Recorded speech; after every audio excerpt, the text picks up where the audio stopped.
If it's Wednesday, the White House faces signs of public frustration with the president's economic agenda as new tariffs on steel and aluminum imports take effect, and Canada and Europe retaliate with tariffs of their own. Plus, with just days to go before a government shutdown, Senate Democrats are facing a major dilemma. Will they reject Republicans' funding bill and force a shutdown, or support it and risk a backlash from their base? And the Department of Education begins a drastic reduction in its workforce as it moves to cut half its staff, firing roughly 1,300 career employees with the ultimate goal of shuttering the entire agency.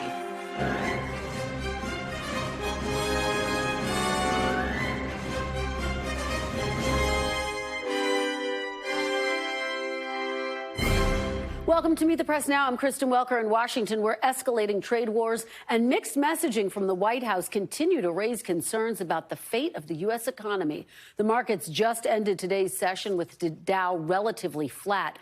The other major indices slightly up after a key inflation report came in cooler than expected, which was welcome news for the White House, as new 25% tariffs on steel and aluminum imports took effect today, putting new price pressure on U.S. consumers. Also today, more tariff retaliation from top trading partners, including Canada, which announced tariffs on $21 billion in U.S. goods, and the European Union, which announced tariffs on $28 billion in goods as well. Here's Canada's foreign minister earlier today. This is much more than about our economy. It is about the future of our country. Canadian sovereignty and identity are non-negotiable. Canadians have had enough, and we are a strong country. In an effort to cool some of the tensions between the U.S. and Canada, a Canadian delegation is coming to Washington tomorrow to meet with top Trump administration officials, including Commerce Secretary Howard Lutnick. Lutnick has been one of the most ardent proponents of tariffs, but has notably shifted his outlook on what effect those tariffs may have on the U.S. economy. Here's what he said on Meet the Press on Sunday and then last night. Should Americans brace for a recession? Absolutely not. Anybody who bets against Donald Trump, it's like the same people who thought Donald Trump wasn't a winner a year ago. Donald Trump is a winner. He's going to win for the American people. That's just the way it's going to be. There's going to be no recession in America. Will these policies be worth it if they lead to a recession, even a short-term recession? These policies are the most important thing America has ever had. So it is worth it. It is worth it. The message hasn't been much clearer from the president, who has seemingly shifted his position about both the economic outlook and the reason for tariffs. Are you expecting a recession this year? I hate to predict things like that. There is a period of transition because what we're doing is very big. We're bringing wealth back to America. That's a big thing. And there are always periods of it takes a little time. It takes a little time. Are you worried about a recession? Maria Bartiromo asked you, and you kind of hesitated. I'll tell you what, of course you hesitate. Who knows? All I know is this. We're going to take in hundreds of billions of dollars in tariffs, and we're going to become so rich, you're not going to know where to spend all that money. The Commerce Secretary said there wouldn't be one. Boom. Just so you know. Just specifically on the recession. Yeah. Do you think there will be a recession? I don't see it at all. I think this country is going to boom. Business leaders and investors, meanwhile, have urged the administration to provide more clarity on its tariff strategy, as the president has simultaneously threatened pulled back and doubled down on various tariffs in his first few weeks in office. NBC's Kelly O'Donnell pressed President Trump on this issue as he answered questions from reporters in the Oval Office today. Take a look. There's been a lot of on and off, some inconsistency. There's no inconsistency, only with NBC, which is one of the worst networks on television, by the way. Let me just tell you the inconsistency. I have the right to adjust. And I'm not like a block that just, I won't delay. It's called flexibility. It's not called inconsistency. It's called flexibility. And I think you want me to be flexible, too. Is flexibility going to be your ongoing view toward? Sure, I'll always have flexibility. But there will be very little flexibility once we start. Joining me now is our team of reporters. Aaron Gilchrist is at the White House. Gabe Gutierrez is on the ground in Canada. And Brian Chung has the latest on the economy. And with me on set is Elise Labott, Edward R. Murrow Press Fellow at the Council on Foreign Relations and author of Cosmopolitics on Substack. Aaron, let me start with you. Let's talk about what the conversations are inside the West Wing. How much concern is there about a potential recession? I was able to interview the Commerce Secretary, Howard Lutnick, on Sunday. He said there will be no recession in America, but he's obviously shifted his tone a little bit.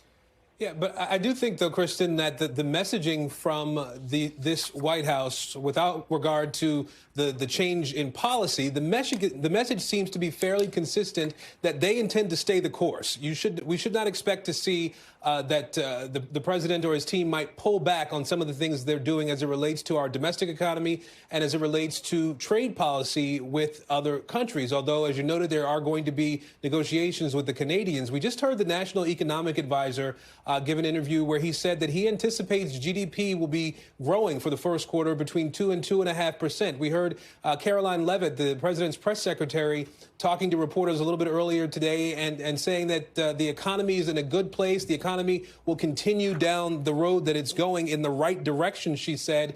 She pointed out inflation, the CPI numbers that came out today, and she pointed to the fact that there are businesses that are continuing to invest in the United States. GE Aerospace, she noted, is investing $1 billion and is creating more jobs here. And so I think that's the message that seems to be coming from the White House, that it's not wildly concerned about a terrible recession coming in the near future, and that it's trying to stay on message and on task of instituting these economic policies that it believes will ultimately bear fruit for the U.S. economy, Kristen. And we see how dug in the president is, but what about those around him? Is there any dissent, any debate about how robustly they should move forward? There doesn't seem to be a lot of dissent. I think there is some debate. The president himself has indicated that he surrounds himself with people who have differences of opinion sometimes and that they may bump heads. But at the end of the day, we have heard repeatedly from the Commerce Secretary, from the Treasury Secretary, from the National Economic Advisors and others in this administration that they are executing on the plan that President Trump wants them to execute on. And so I think, Kristen, that's what we should expect to see going forward. The president indicated on more than one occasion that he thought that there could be some bumps in the road, little disturbances, I think was the phrasing that he used, but that doesn't seem to have deterred him from the tariffs that we've seen put in place on Mexico and Canada, from the steel and aluminum tariffs that we saw go in place today around the world. And we can't forget that come April 2nd, this administration still fully intends to institute reciprocal tariffs on countries all around the globe. The trade war intensifying. Aaron Gilchrist, thank you so much. From outside the White House, I want to head now to Gabe Gutierrez, who is in Canada. Gabe, thank you so much for joining us. Take us inside the conversations that you are having there. What has the reaction been to this trade war? Hi there, Kristen. Well, good afternoon from a very frigid Charlevoix. Probably a metaphor for the frosty relations that we're seeing here between the U.S.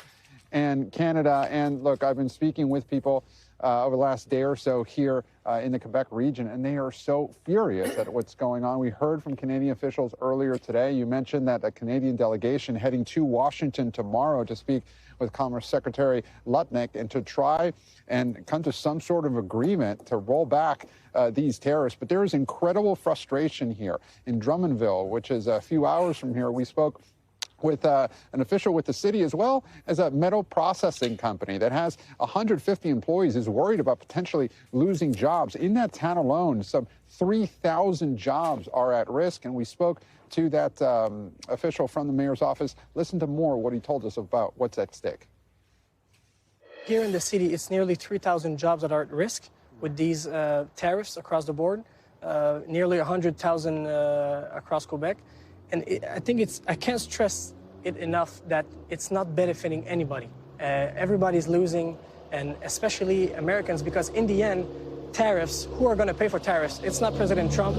It's not Prime Minister Trudeau or Prime Minister Carney now. It's American consumers and Canadian consumers. So nobody's winning in this. There's also incredible frustration here, Kristen, about the idea that President Trump keeps repeating annexing Canada, making it the 51st state. There's a lot of anger here, a lot of outrage from these Canadians, which are typically so polite, but there's just so many questions about where they go from here, and a sense of betrayal as well that their biggest trading partner is doing this to them, Kristen. And Gabe, let me just follow up with you, because Secretary of State Marco Rubio, of course, just landed in Canada ahead of a meeting there of the G7 foreign ministers. What did he say about this meeting before arriving in Canada? Yeah, and Secretary Rubio will be here for this G7 foreign ministers meeting throughout the rest of the week. And this tariffs issue will be top of mind. He was asked about it earlier today as he was traveling here. He spoke with reporters.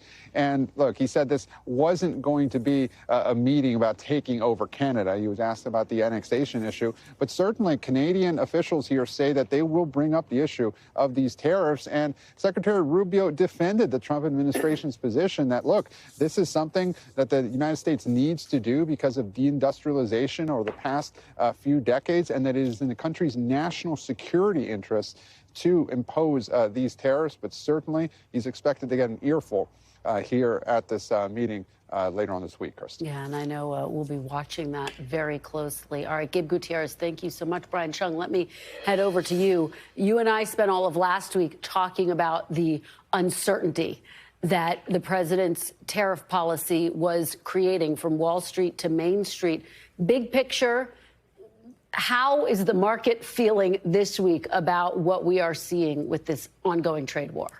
Well, we did get a little bit of a bounce back today with the S&P 500 coming back. The Dow did close marginally in the red, down about 0.2%, but that pales in comparison to losses that we saw earlier this week, especially when you rewind to Monday when we had the steepest losses, the worst day on Wall Street of 2025 for all the three major indexes. But what's happening to Wall Street is very much the concern that's happening on Main Street as well, which is just uncertainty about these tariffs. I mean, if you put yourself in the position of a small business, you do not have any more certainty today than you did yesterday, than you did last week, than you did the month prior in terms of how much it's going to cost you to bring in the toys that you might sell in your store, or the raw ingredients that you need to bring in to make candy, or the steel that you need to import from Canada to then make small appliances that you might sell in the United States. So because of that uncertainty, you have a lot of companies that are now guiding lower. And you look at the likes of Delta Airlines, American Airlines, slashing their outlooks for the first quarter of this year because they're worried about some of this bleeding over into consumer confidence and maybe not wanting to travel. Same thing with Kohl's, the retailer that also lowered their guidance. So this is happening in many sectors of the economy, and that uncertainty hasn't gotten any clearer as of late. Yeah, and Brian, you mentioned the inflation report. Take us inside the numbers. What's your biggest takeaway? Yeah, and this was largely a big catalyst for some of the bounce back that we saw in markets today. As you mentioned at the top here, 2.8%. That's the number that we got in terms of how much prices increased between February of this year and February of last year. That's good news on two fronts. One, because economists were expecting 2.9%, so this is lower than that. And of course, we want inflation to go down. And it's also lower than the 3% rate that we had recorded in the month of January. And what's even more encouraging when you look at this report is that when you break it out by these major categories, we saw a slowing. These are monthly rates that we're looking at now in the rate of inflation for these three major categories: food, energy, and shelter. All getting a little bit slower in terms of the rate of price increases. Now, of course, some people might be saying, yeah, but I've seen the price of eggs. And yes, indeed, the government data does verify that the average price of a dozen has increased by almost a double. It's crazy. We even remember we were paying $3 a dozen at one point last year. Milk prices have gone sideways. One silver lining here is that gasoline prices have gone down by 10 cents. One other thread that people might be thinking about this report: oh, wait, I thought these tariffs were going to make everything more expensive. This covers the month of February before we saw many of these tariffs. So here are the categories I'm going to be looking for in the future reports. Appliances and new vehicles, because of these steel and aluminum imports, again, 25% more expensive now. These were the monthly changes between January and February. Nothing really crazy here. I'm also watching computers. This increased by 0.7%. This is because of the Chinese tariffs. We kind of forget about that as part of the conversation as well. 20% now being levied on anything coming in from China. That could get ratcheted up in the future as well, as the president had promised on the campaign trail. These prices could go up in the months to come, Kristen. All right, Brian Chung breaking down all of the numbers for us. Thank you so much, Brian. Great to see you as always. Elise Labott here with me on set. Thank you for coming back, Elise. We appreciate it. It's great to have you back. Yeah. Let's start off by talking about what we're seeing, which is this really aggressive approach toward Canada, this trade war that is escalating. What are your takeaways at this very moment? Well, there's two things, really, right? There's the tariffs and the economic impact. And then, you know, as Aaron was saying earlier, it's also the whole idea of this ally abandoning us. And if you look at Canada, who's, you know, Canadians are really usually mild-mannered. You've seen protests. You see them, you know, really doubling down, nationalism really taking root, taking American products off the shelves. Kentucky bourbon producers forever, where Mitch McConnell, you know, it's his state. Now they're made in Canada by Canadian. So it's really having the opposite effect. And then there's the idea of that this is so haphazard, right? The, you know, start, stop, you know, kind of riding the brake on the tariffs is creating so much uncertainty, not just in Canada, but here. And you see consumer confidence really and that uncertainty affecting markets here. You know, we didn't know how seriously to take President Trump initially when he started talking about making Canada a 51st state. He's increasingly talked about it. Prime Minister Justin Trudeau said that these tariffs are all about basically tanking the Canadian economy so that he can annex Canada. How seriously are officials taking this threat?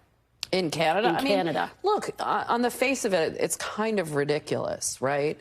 Like, what would happen if obviously, this is United States is a huge country, but if Mexico said, oh, what would you think of becoming, you know, Mexican Americans?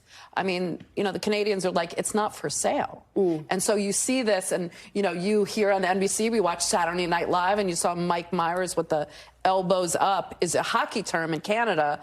Canadians have their elbows up and they're ready to fight back, and it's just offensive. And you've heard, you know, the Canadian foreign minister, you heard former Prime Minister Trudeau just say, look, you know, this is offensive. We're not for sale. We want good relations, but, you know, stop it.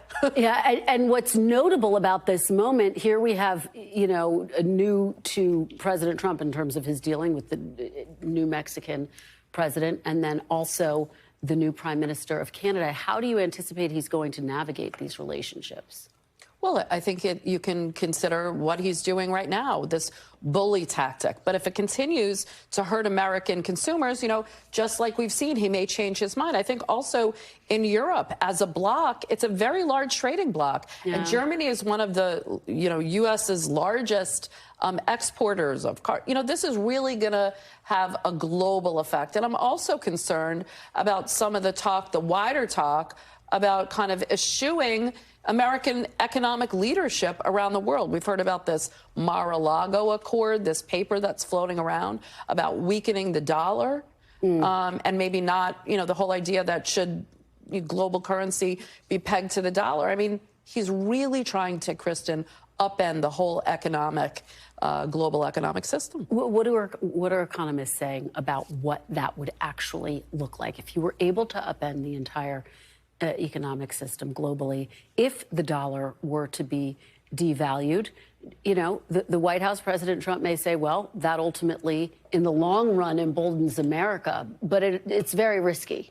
Well, you know, and it has unintended consequences, just like economists are saying, you know, these tariffs could have unintended consequences that could last decades, right? George W. Bush's steel tariffs, like, we felt that for years. And it can have these unintended consequences. Yes, it might help America in the short term. Economists don't think so. But then, you know, other countries may seek alternatives. The Chinese are waiting in the wings. So this isn't just about, like, you know, the price of eggs. And look, there is something to be said for trying to have some more equilibrium in the market. We go overseas. We try to go to the duty free because, you know, foreign products are so expensive. Yeah. But, you know, when it upends the whole economic system, economists are warning of a global financial crisis. It's not just a little bully tactics. It has larger kind of economic ripple effects. Well, and I know you're watching every single twist and turn in these ripple effects. Thank you for joining us for your insights, Elise. Good to be back. Great to have you. Coming up, the pressure is on Senate Democrats as party lawmakers meet behind closed doors to hash out a plan with a government shutdown approaching. Plus, we're heading to House Speaker Johnson's home district in Louisiana to hear from his constituents about how sweeping cuts to federal programs could impact them. Stay with us. You're watching Meet the Press Now.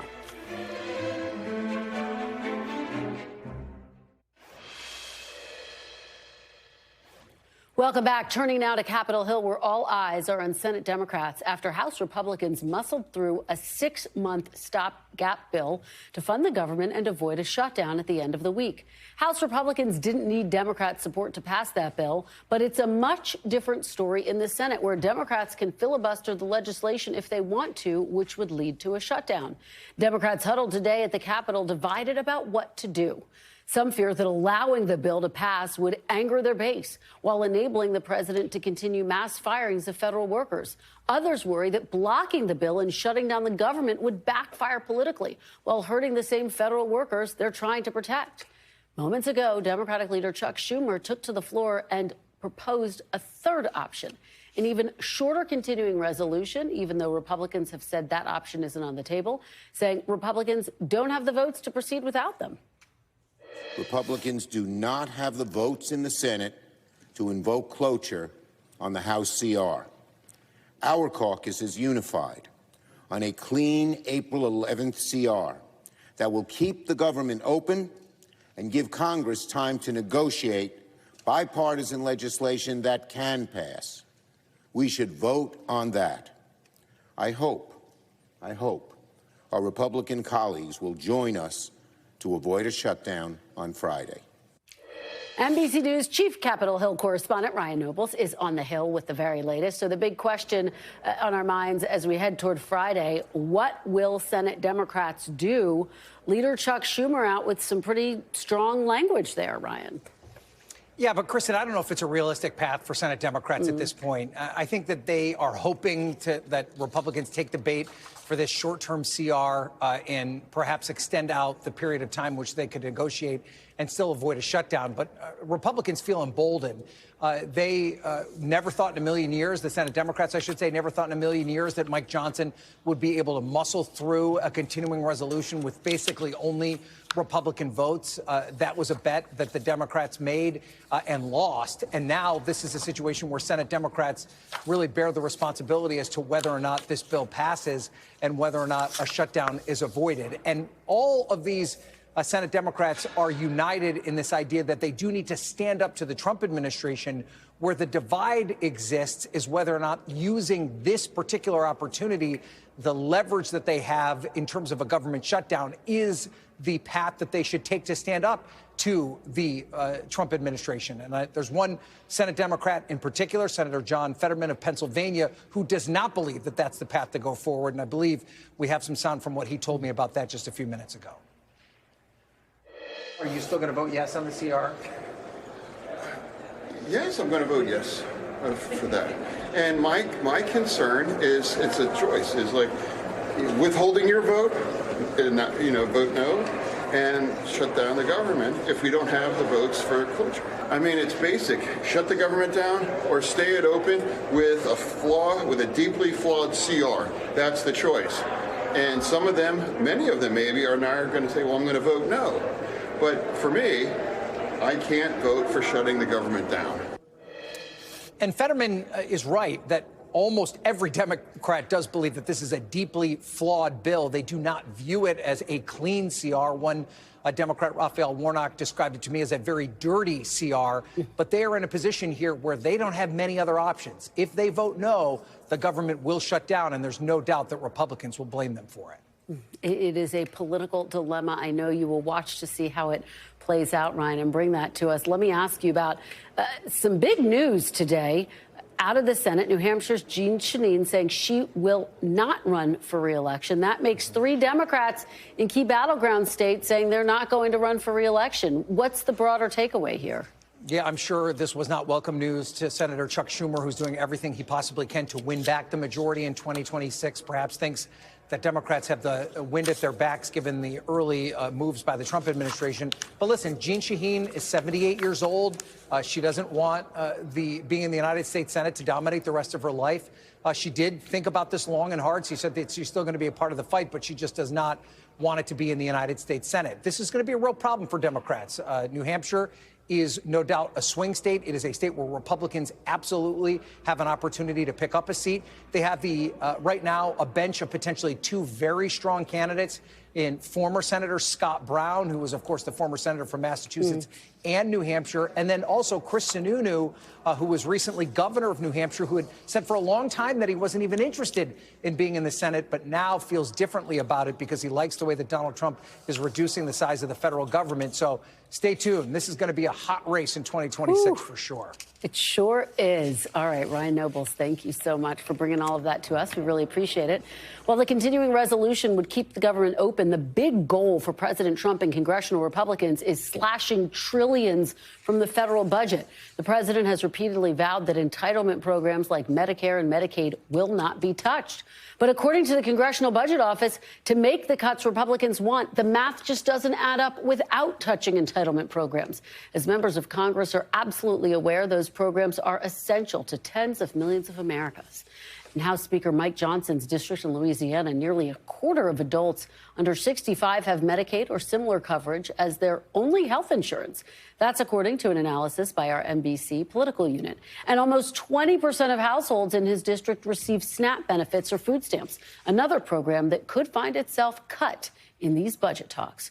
Joining me now on the ground in Speaker Johnson's district is NBC News Capitol Hill correspondent Melanie Zanona. Melanie, great to have you out on the road there. You are in Speaker Johnson's district where roughly 1 in 4 are enrolled in Medicaid. What are folks saying to you about this reconciliation package that calls for deep cuts? Well, Kristen, there is a lot of fear here in this community about the potential cuts to both Medicaid and food stamps. I talked to a number of folks yesterday who were at a local food bank. People were lined up around the block to get their baskets of food. And they say they are struggling right now to pay for groceries. They are struggling to find jobs. Some of them lost their homes in a hurricane a few years ago. And so they have really come to rely on government assistance and said if they didn't have that extra help, they wouldn't be able to survive. Take a listen. It'd be devastation for a lot of people, for a lot of families. Yeah, if there was a way that we weren't able to do this, it would be devastating to the community. So how important is it to have these additional resources to help you take care of it? Oh, I don't know what we would do without. I really don't. It's been tough.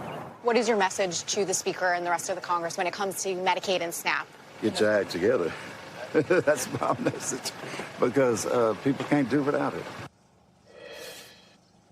And I'm in the downtown area of Vinton, Louisiana right now. Behind me, a number of the businesses are closed down. So it's not hard to see why people are struggling to find employment and struggling to make ends meet. Great interviews, Mel. Let me ask you, because President Trump has repeatedly said Medicaid, Medicare, Social Security won't be touched. But again, it's going to be difficult to find these deep cuts without extracting something from these programs. What are the forces at play here as you're watching this play out?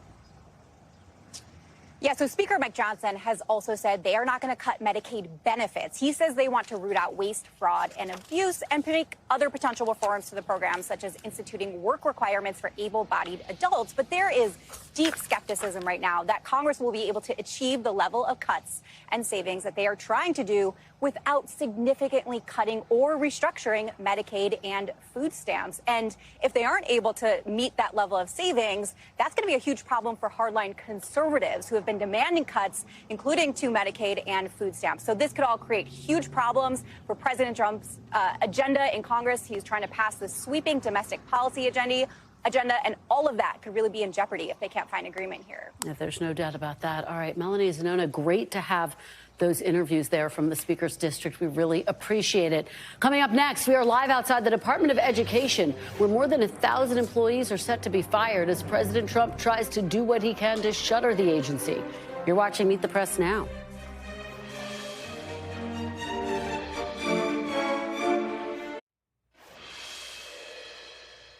Welcome back. Department of Education workers were ordered to stay home today as President Trump's efforts to slash the federal workforce now turn to that department. More than 1,300 workers at the Department of Ed are expected to be terminated between those terminations, the hundreds of employees who accepted buyouts and dozens of probationary workers were terminated in February. The agency's workforce has been effectively cut in half. President Trump has expressed his desire to dismantle the Department of Education altogether, something he cannot do without Congress. In the Oval Office today, NBC's Kelly O'Donnell pressed the president about the cuts to the department. I feel very badly, but many of them don't work at all. Many of them never showed up to work. Many of them never showed up to work. We want to cut, but we want to cut the people that aren't working or not doing a good job. We're keeping the best people. Joining me now from outside the Department of Education is NBC News correspondent Julia Ainsley. Julia, thanks for joining us this afternoon. So what specifically are you learning about the cuts? Well, look, it's closed here today, Kristen. As you said, they asked workers to stay home. About 60 to 70 employees left this building yesterday without their jobs anymore. And of course, it doesn't just affect Washington. There are also 17 Department of Education federal offices across the country. And what they're saying is that they're going to keep going with things like federal student loans, being able to give grants to schools in underprivileged and underserved areas, as well as to students with special needs. But the question yet to be answered is, how do you do that with half of the staff? And so there were some rallies here yesterday saying that there would be impacts felt across the country. Of course, we should say about 10% of funding for public schools across the country actually comes through Washington. Most of that is handled at the state and federal level. But some of the people who have been here, as well as passerbys we've talked to today, have said that they're really deeply worried about what will happen to some of the basic functions of this agency when they're operating with half that staff. Well, you take me to my next question. I mean, what could this mean for those basic functions and also more specialized functions? For example, helping kids with special needs in schools throughout the country. Yeah, that's right, Kristen. We're learning, or I'm at least learning more about all of the functions of the Department of Education today, including the way they study education. I mean, there were hundreds of workers who keep tabs on the way American students are progressing through school, so that a child raised in one state can be compared to a child raised in another state, so that we can see literacy rates across the country, how students are excelling at math, STEM areas. All of that has to be centralized in one place, and that has historically been, at least since 1979, here in the Department of Education. And so there are lots of concerns about how to keep track of students, how the country is doing as a whole, and what to do about students who are either falling behind or, as you said, have special needs, need extra help in school, and those schools that depend on federal grants that are approved right here. And of course, Julia, the president has said he wants to dismantle the Department of Education altogether, which he can't do by law. That would require congressional approval. So could we see some executive orders aimed at trying to dismantle it piece by piece?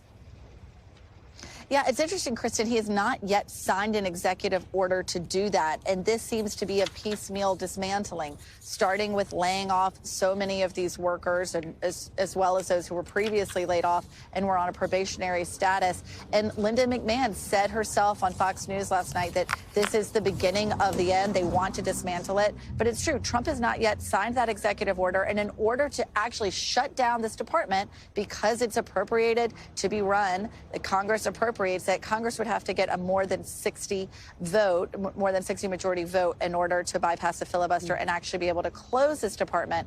But the question is, could they just gut it from within so that it's really a shell of what it used to be? All right. Well, great reporting there, Julia, as we continue to follow this developing story. We really appreciate it. Coming up after the break, new polls on President Trump's political standing and how the administration's economic agenda is playing with voters. That data and the panel is next. You're watching Meet the Press now.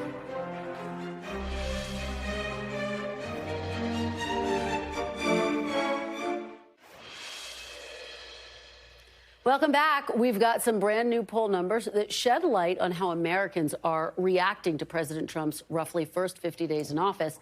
The president's job approval sits at 45%, according to CNN SSRS poll, which is exactly where it was at this point in his first term back in 2017. 44% approve of his handling of the economy. That's tied for the worst number he's ever had as president. Digging a little bit more deeply into these numbers, nearly 9 in 10 Republicans approve of the job President Trump is doing on the economy, with just over a third of independents feeling the same way. Joining me now on set is NBC News senior national political reporter Sahil Kapoor, former Michigan Democratic Congressman Andy Levin. He is now a distinguished senior fellow at the Center for American Progress, and Sarah Chamberlain, president and CEO of the Republican Main Street Partnership. Thanks to all of you for being here. So we've got new poll numbers out. Sahil, let's start to break them down, the ones that are interesting to you. Obviously, the overall approval rating, but also the fact that he's underwater when it comes to his handling of the economy. Yeah, so firstly, the overall approval for presidents around this point in the first 100 days tends to be the high water mark. They usually only get worse from here, not better. That's how it happened in the president's first term. Big question, does it stay the same? Does it get worse? It would be very unusual if it gets better. But the economy approval really jumped out to me, Kristen. The 44% approval, that's tied for the lowest he's ever had in this poll. 56% disapproval. It's higher than he ever had. He never hit 50% in his first term. Before COVID, when the economy was good, he didn't even hit 50% disapproval. After COVID, when he still got high marks for the economy, it was one of the reasons he overperformed in 2020. One of the reasons he came back in 2024 because of this nostalgia for the Trump economy before COVID hit that people wanted to go back to. If these economic disapproval numbers get worse, he loses his single greatest political asset. Still a big if. Sarah, how are Republicans viewing these numbers and this moment where there is a lot of uncertainty around the president's tariff policy? So the members of the Republican Main Street Partnership do live in the swing states, so we do keep control of the House and the Senate. Right now, they're not that concerned. There's a lot being thrown at the American people, and they just think that American people are a little overwhelmed. If these polls are still like this in June or July, we will have a different discussion. But right now, they're really just not concerned. Congressman, what do you see in these polls? Just wait till the inflation numbers reflect current reality of all these tariffs, of prices going up. The price of eggs are out of control. The prices at the supermarket more generally. I think the poll numbers are likely to get worse because we're headed towards a Trump slump, I think. So you think they get worse by June, which is what Sarah's saying is yeah, I expect they'll get worse because this is, look, I'm from Michigan. And we know in Michigan, both because of not just cars and agriculture. We're a huge farm state. And all this chaos of tariffs, yes, no, this country, that country, all our best friends, it makes no sense. And people are really afraid about what it means for the economy and their jobs, their basket at the supermarket. Let's look at what people are saying about the tariffs, because we have numbers on that, too. In terms of President Trump's tariff policy, 39% approve, 6% of Democrats, 29% of Republicans, 80% of Republicans approve, Sahil. I mean, it shows the fact that this is still very much Trump's party. What he's doing is controversial. There's not certainty in it. And yet those numbers suggest Republicans are squarely behind him. Yeah, absolutely. I mean, there is a division among Republicans in Congress about the tariffs. Some of them secretly don't like them, but they want to stand with the president. They want to at least give him a chance. Some of them, like Senator Tim Sheehy of Montana, who I spoke to a few days ago, say they're willing to give him a shot, that they believe there might be some temporary disruptions, but the long-term growth will be worth the while. And then there are others like Senator Rand Paul who are very vocal critics of the tariffs. They say it'll harm Kentucky in innumerable ways. And if that 80% number falls, then I think we could see a lot of Republicans more vocal against Trump. I think that's the single most valuable asset he has in keeping GOP members of Congress on his side. I want to play a little bit more of what we heard from President Trump today in the Oval Office. Get everyone's reaction on the other side. Take a look. These people are sick. There's something wrong with them. There was no standing for anybody. The only thing they liked is when they heard about the death taking place with Ukraine. They were happy about that. The Democrats have to get their act together. And if they don't vote, then what you're going to do is you're going to have taxes that are going to go through the roof. You're going to have a very bad time. You're going to have some very bad things happen. And people are going to blame the Democrats. And Schumer is a Palestinian, as far as I'm concerned. You know, he's become a Palestinian. He used to be Jewish. He's not Jewish anymore. He's a Palestinian. Okay. Sarah, wow. I mean, is that the type of messaging that resonates? And, you know, again, you're talking about wanting the poll numbers not to go down by June. Does that really aggressive language with Democrats concern you at all? I would have articulated it a different way, of course. But he's not wrong. I mean, the Democrats do not have a message. They do not have a messenger. I mean, they're kind of all over the place. There's the potential they're actually going to shut the government down come this week. So I agree with them on that. The Democrats have no message. Okay, I got to let you respond to that. Do the Democrats First have a message? of all, Kristen, as a Jewish person in America, it's disgusting for the president to say that a prominent Jewish person isn't even a Jew. You know, and that the fact that a Jewish person might empathize with our most difficult other, and that's Jewish right there. You know, so that's horrifying. And look, if the government shuts down, it's Trump and the Republicans in Congress. They control the presidency, the Senate, the House. When we had tiny majorities in the 117th Congress under President Biden, we passed sweeping legislation. He's not even talking about any real legislation. He just can't even keep the government open with majorities in both chambers.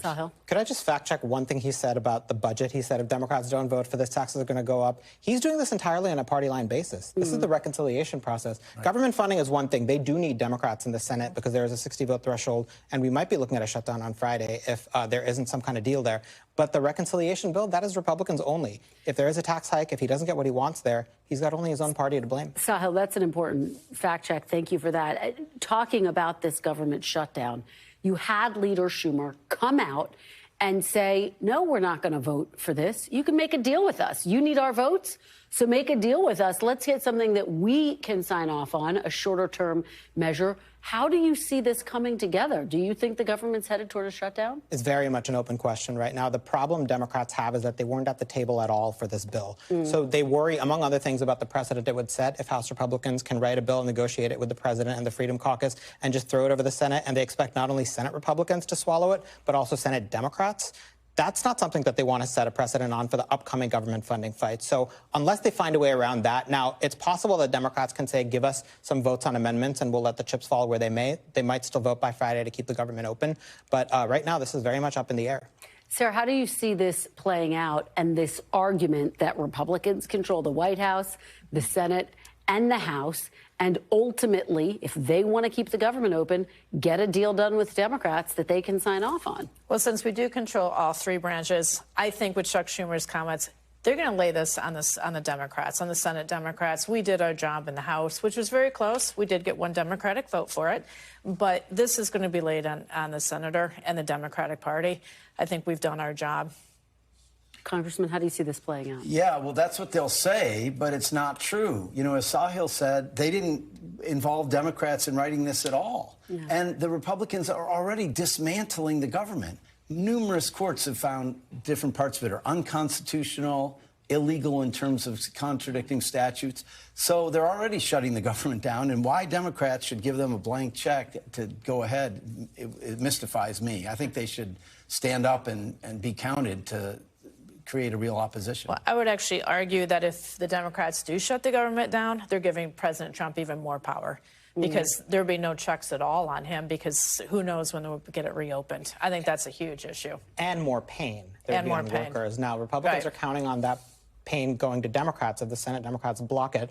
But another problem that the Democrats have about this is the DOGE situation. This is their only piece of leverage all year, the government funding bill, the 60-vote threshold, to stop, to at least try to stop what Elon Musk and DOGE are doing. They're asking for guardrails and language to prohibit, agencies from being dismantled unilaterally. They think it's a power of the purse, a constitutional issue, but they're not getting that. Well, and there is a theory that a government shutdown would only embolden Elon Musk for that very reason, because effectively it would make it easier for him to say, look at all these workers. We don't need them. We're going to cut them off as well. I mean, how much are you hearing about that on the Hill, Sahil? Oh, it's a very real concern. It's why Senate Democrats took all the way to Wednesday, when everyone's known for about a week that this is where things are going, to speak out. Even going into this meeting, we talked to multiple senators, our Capitol Hill team did, who are divided, who are torn on this. They worry about the pain of a government shutdown. They just don't want to put, their federal workers, their constituents through it. How concerned should Democrats be about that potential impact if the government does shut down, that it could potentially embolden Elon Musk and there could be some political pain for Democrats? Well, I really agree with Sahil that this is still an open question because Republicans might come to Democrats and say, let's negotiate something that works. But if they don't, I think Democrats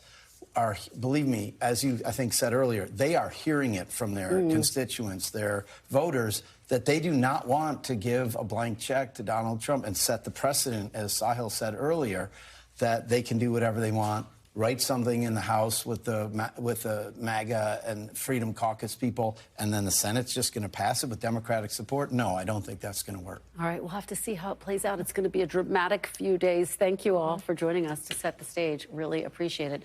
Still to come, top Trump officials speak out on the controversial arrest and potential deportation of a prominent pro-Palestinian activist. We'll explain. You're watching Meet the Press Now.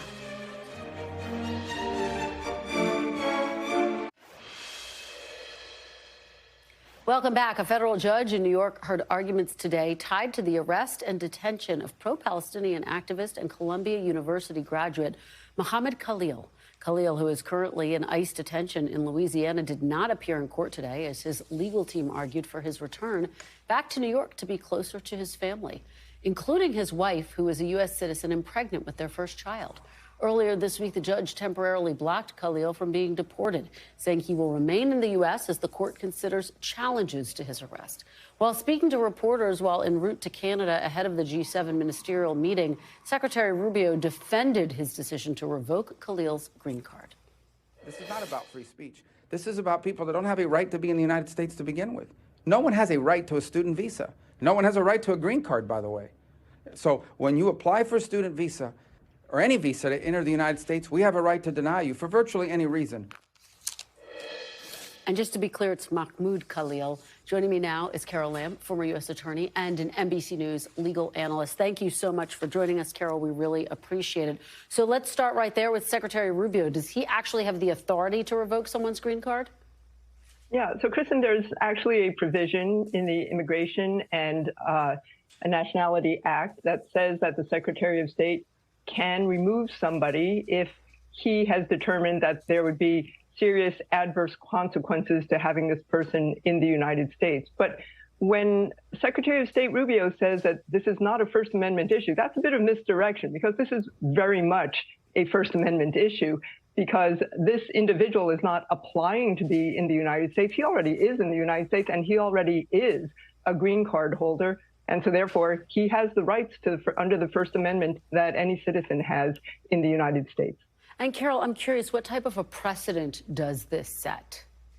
It's an astounding precedent, Kristen. And you know, what's really amazing about this is how poorly done this whole thing was by the government. The notice to appear that was given to Mr. Mahmoud simply says in a conclusory fashion that you are now subject to removal because the Secretary of State has determined that your presence and your activities,